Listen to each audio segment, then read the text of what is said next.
말씀드리겠습니다. 저는 서민석 변호사입니다. 우선 불편한 자리에서 이렇게 기자회견하게 돼서 기자님들께 송구스럽다는 말씀드립니다. 지금부터 시작하겠습니다. 저는 오늘 정치적 입장을 밝히기 위해 이 자리에 선 것이 아닙니다. 변호사로서 제가 직접 보고 듣고 확인한 사실을 말하기 위해 이 자리에 섰습니다. 저는 이화영 전 부지사의 변호인으로서 여러 차례 접견했고 사건 기록을 직접 검토했으며 재판의 전 과정을 당사자와 대면하며 지켜본 사람입니다. 그 모든 과정에서 저는 변호사이기 이전에 한 인간으로서 의뢰인이었던 이화영 전 부지사와 함께 고통스러워했고 같이 분노하지 않을 수 없었습니다. 그 과정에서 저는 검찰의 조사가 한 사람을 실제로 죽음에 이르게 할 수도 있겠다는 생각을 하지 않을 수 없었습니다. 첫째, 검찰은 이화영 전 부지사에게 그가 핵심 멤버로 활동했던 동북아 평화경제협회를 문제 삼으며 그의 정치적 스승이었던 이해찬 전 국무총리 그리고 해당 재단에 후원금을 냈던 장영태 씨까지 수사를 확대해 감옥에 보낼 수 있다는 식으로 압박했습니다. 이는 단순한 참고 차원의 언급이 아니라 이화영 전 부지사를 주변에서부터 갉아먹어 심리적으로 무너뜨리기 위한 교활한 수법이었습니다. 둘째, 검찰은 이화영 전 부지사의 배우자와 아들까지도 구속될 수 있다는 취지의 말을 반복하며 압박했고 측근이던 신명섭 씨를 구속하겠다는 방침을 내비쳤습니다. 이 역시 말뿐이 아니었습니다. 신명섭 씨는 실제로 구속되었고 그 가족과 이 부지사의 가족과 그 지인들마저 위협받는 상황에서 사모님은 극도의 공포에 떨 수밖에 없는 상태에 놓였습니다. 셋째, 검찰은 이화영 전 부지사에게 이미 형성된 진술, 즉 이재명에게 보고했다는 취지의 진술을 유지하면서 그 말에 신빙성을 부여할 구체적인 내용을 추가로 진술한다면 가족과 정치적 동지들에 대한 수사 확대는 하지 않겠고 이화영 본인 역시 형량을 낮춰 최대한 석방까지 가능하도록 하겠다는 노골적인 회유를 시도했습니다. 동시에 당시 진행 중이던 별도의 뇌물 사건과 관련하여 쌍방울 관련자 측이 최초에 했었던 진술, 즉 카드의 실질적 사용자는 문아무개 씨라는 사실에 대해서 검찰이 더 이상 문제 삼지 않겠다는 취지의 언급도 했습니다. 이화영 전 부지사는 이미 잘못 형성된 진술이 자신뿐 아니라 자신이 사랑하는 가족과 동지를 모두 해칠 수 있는 무기로 사용되고 있다는 사실 앞에서 극심한 고통을 호소했습니다. 이화영 전 부지사는 치아가 3개나 빠질 정도로 건강이 악화되었고 자살까지 생각할 만큼 극단적인 심리 상태에 놓여 있었습니다. 저 또한 그 고통을 함께 느끼며 의뢰인이 비극적 상황에 이르지 않게끔 최선을 다했던 변호인이었습니다. 그런데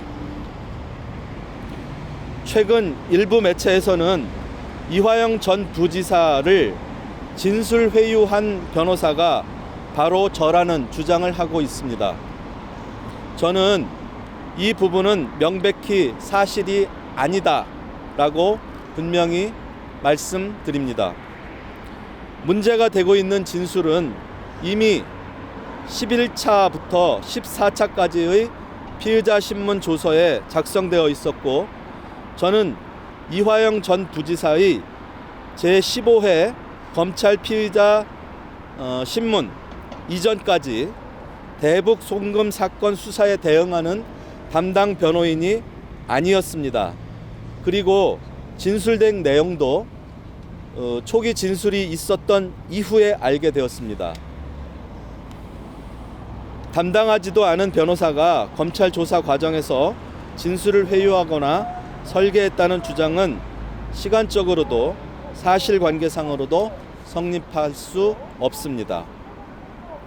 이화영 전 부지사가 가장 끝까지 몰려 있었을 때 그의 손을 잡고 있었던 변호사로서 끝까지 변호하지 못했다는 죄책감과 책임감 때문에 저는 그동안 침묵해 왔습니다.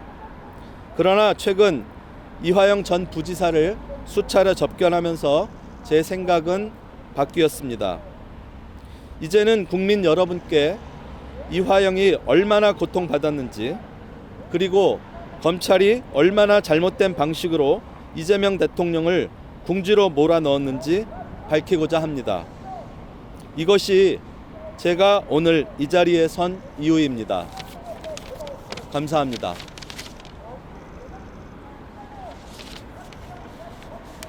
혹시 질문 있으면 몇 가지 받겠습니다.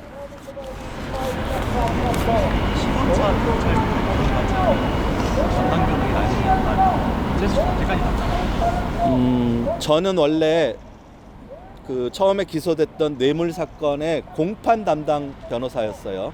공판은 법원에서 재판하는 법정에 들어가서 변론하는 변호사입니다.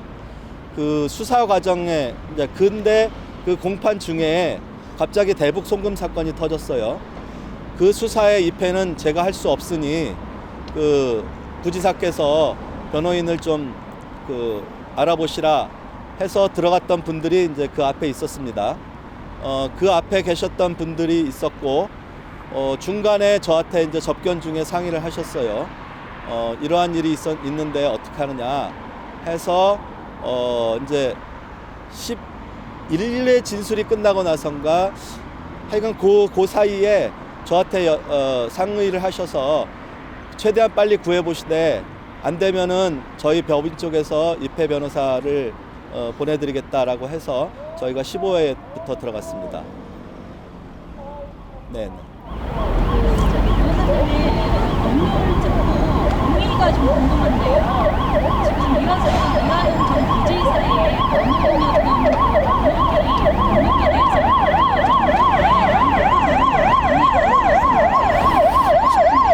정청래 대표님이 알고 계셨는지 몰랐는지는 저는 모릅니다.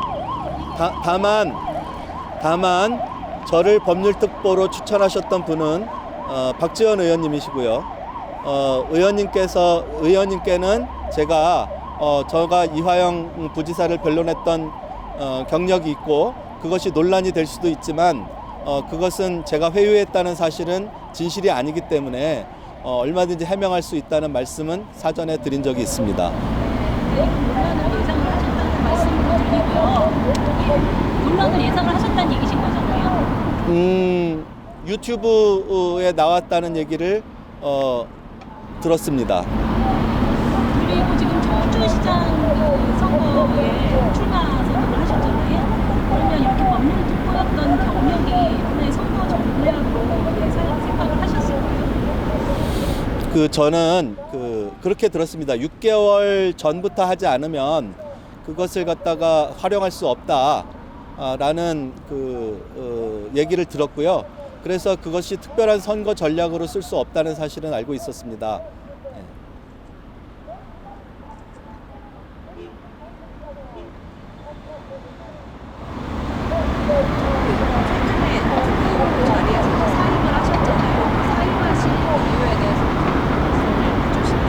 네?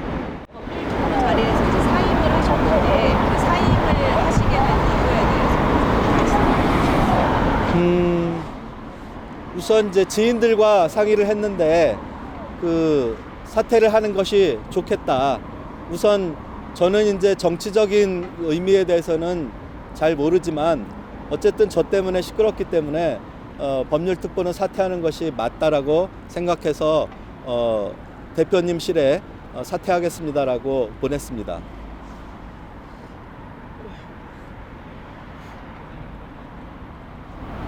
검찰 조사 과정에서 회유나 설계나 이런 거 다른 면으로 누가 했는지는 모르죠.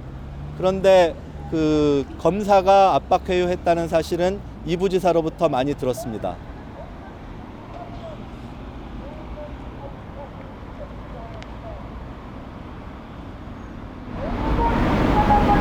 부지사랑 주제를 접견하시면서 어떤 얘기 좀 나눠주세요.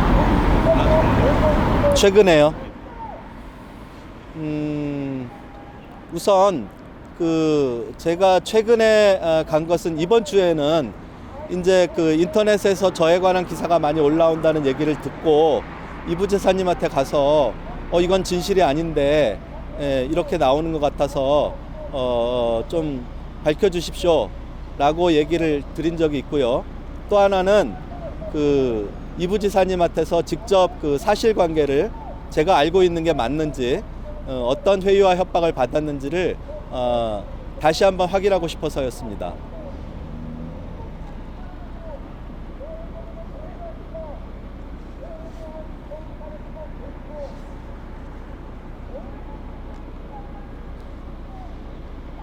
예, 다른 질문 없으시면 마칠까요?